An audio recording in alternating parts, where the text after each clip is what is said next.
say to me in Bowers Game Corner. Hey there, YouTube. I'm back again today for another How to Play video. Today I'm going to teach you how to play National Lampoon's Christmas Vacation Twinkling Lights Game from Funko Games. It's for ages 8+. It's for 2 to 4 players. And the first thing we're going to do is we're going to shuffle up the 2 different piles of cards, which will be green and red. And then you're going to make sure that every single player in the game has 1 green card and 2 red cards. Any additional cards can go back into the box. Next, you're going to take all the tiles, shuffle them up, put them into a pile like so, or you can even put them into 2 piles if you want, and then flip over 2 tiles and orient them kind of like this. Take a look at the cards in front of you, but don't let anybody see them.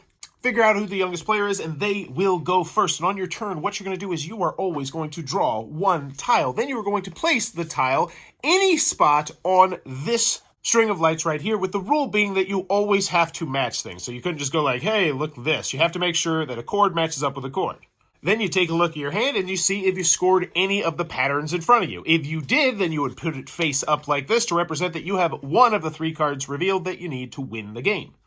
I do not, however, have any matches, and let's show you how this works. So right now I have a green and I have a yellow, which means I'm close to getting this one, but I still need a blue on this side right here.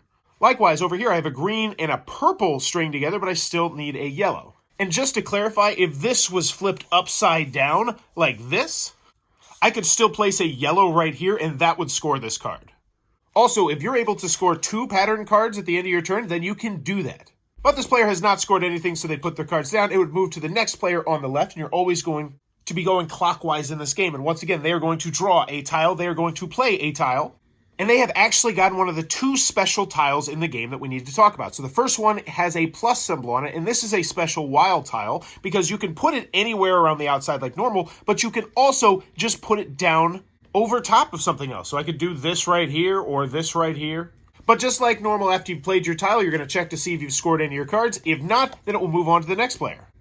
They draw their tile like normal, and they're actually going to score 1. So they put this right here, and now they have successfully gotten purple, green, blue, which means this would go face up in front of them.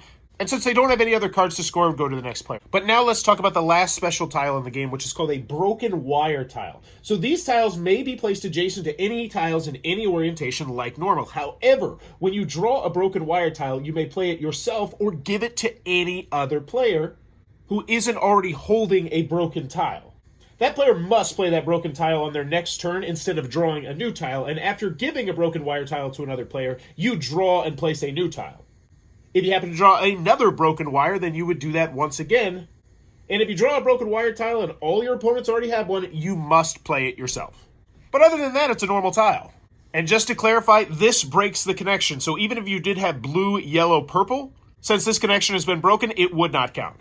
But if a player flips over all of their scoring objective cards, they immediately win the game. Now, if you ever run out of light tiles to play, the player who scored the most pattern cards would win. And in the case of a tie, the player who has scored a 4 pattern card wins. If there is a further tie, the game ends in a draw.